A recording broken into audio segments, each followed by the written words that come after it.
Hi, everybody. Good evening to you, my dear GT students and school action students.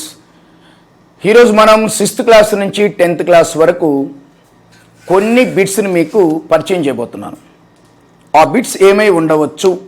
Hello, మేము చదివామండి, మాకు వచ్చు, biological సైన్స్లో మేము చాలా ఫిట్గా ఉన్నాం అని చాలామంది స్కూల్ అసిస్టెంట్ వాళ్ళు చెప్పొచ్చు, ఎడ్జిటి వాళ్ళు కూడా చెప్పొచ్చు. కానీ నేను చెప్పేటువంటి అంశాలు మీకు ఖచ్చితంగా హెల్ప్ అవుతాయి. నేను టైం స్పెండ్ చేశాను అంటే ఖచ్చితంగా మీకు హెల్ప్ అవుతాయి. మీరే మొత్తం విన్న తర్వాత అర్రే ఈ బిట్ మనం ఎందుకు చదవలేదు, అరే ఈ బిట్ ఇలా కూడా అడుగుతారా, అరే ఈ బిట్ మిస్ అయిందిరా అన్నటువంటి ఫీలింగ్స్ మీకు ఖచ్చితంగా కలుగుతాయి. సో మనం ఇప్పుడు ఆ బిట్స్ ఏంటో డిస్కస్ చేద్దాం. చాలా సింపుల్గా మీరు గుర్తించనివి, మీరు గుర్తించినా కన్ఫ్యూజ్ అయ్యేటువంటి బిట్స్ని మనం డిస్కస్ చేయబోతున్నాం. Let's come to the watch until end.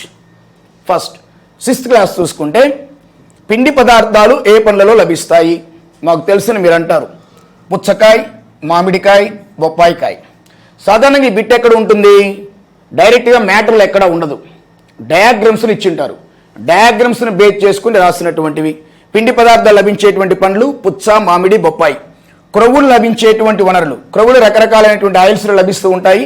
వాటిలో నువ్వులు, ఆవాలు కూడా నూనెనిస్తూ ఉంటాయి. దాన్ని మస్టర్డ్ ఆయిల్ అని పిలుస్తూ ఉంటారు. Download the Teachers Academy Kanigiri now.